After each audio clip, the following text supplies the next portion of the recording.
points. They then followed it up with a service error, which has certainly ruined any chance at a run. 5 service errors against Notre Dame.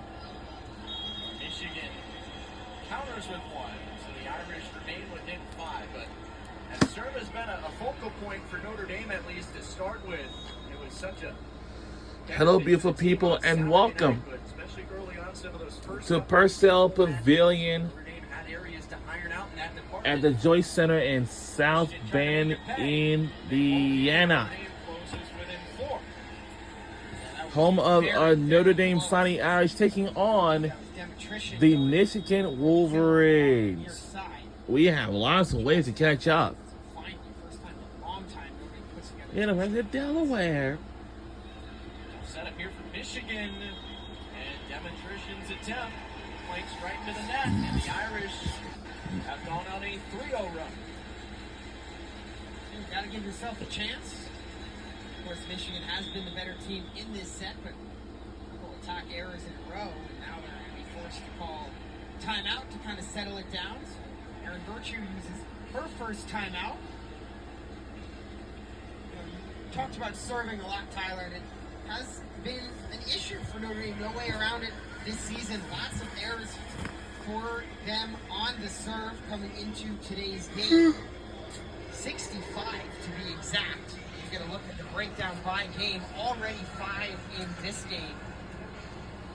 But double digits through their first 3 contests.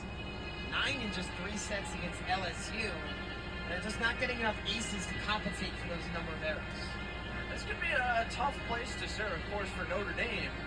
You would expect that you get used to it pretty quickly, but you hear from a lot of opposing teams that come in here just with the depth of the arena, and this place being a basketball venue as well, holding close to 10,000. There's a lot behind that back end of the court that you're serving to that you have to try and pick out depth-wise, so it can be difficult. But to talk about Michigan on the other side in this huddle here during the first Wolverine timeout, a lot of experience going back last year to this year. Michigan, the only team in the Big Ten to return its leaders in kills, assists, digs, and blocks per set. The Wolverines are wanting right now to lean on that leadership to make the right plays and the right local works here down the stretch. Yeah, and that is super valuable to have that experience, especially for a team that you briefly mentioned it earlier. They started last year very strong and then faded once conference play began. You have to think, if you're a Wolverines fan, that with all that returning experience, that this 8-1 start is not going to taper into a 15-14 record once Big Ten play is done. You have to hope that this is a real big improvement, maybe 20, 22, 25 wins if they can really improve the conference play. Not an ideal feat for Michigan, and Sydney Helmers and Notre Dame have gone on a 4-0 run to close within a pair of points. So the team we're rooting for our tonight's game, evening's game, is the Notre Dame Fighting Irish. The Wolverines have an answer. Yes, they do. Jenna Haynes again. She's come up with some big but it plays seemed like, you know. Now the Wolverines are within 2 of closing out the set. Yeah, Haynes.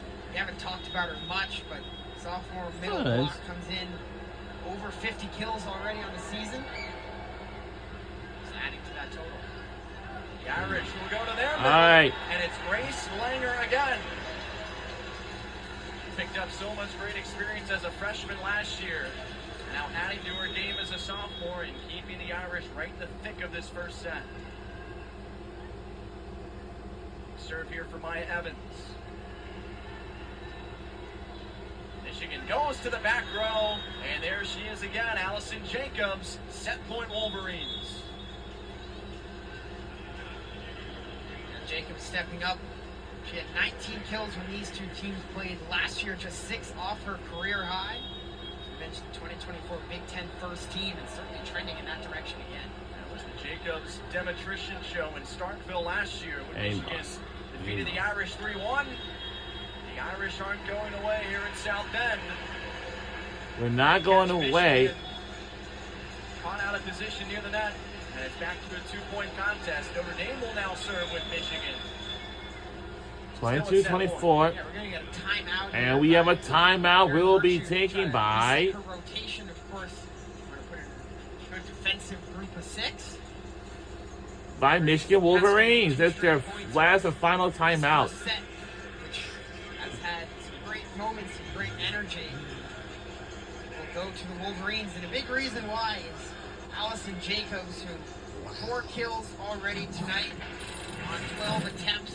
Look at what she's done in the early going again. She likes to stand on that left pin, so we're wrong, right? Strong hand is on the inside there, just winning the net battle. Easy play. It's a great pass, by the way. How about that set? Jacobs, impactful as expected, 4 kills, hitting 167, which is a little bit below the season average for her at 246, but doing what the team needs of her. All Big Ten first teamer last season with 335 kills in total, second on the Michigan team in points with just over 360. Taking that into this year, she's also added an assist as well, just her 11th of the season tonight.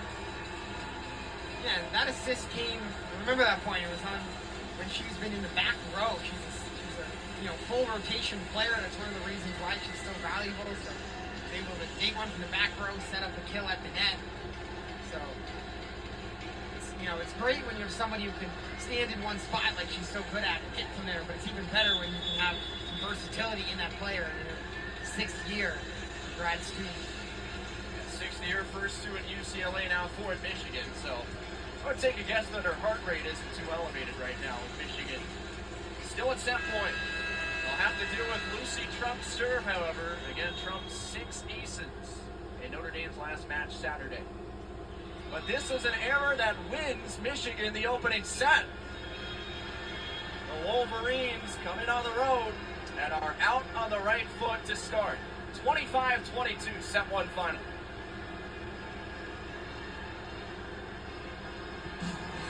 At Burger King, we don't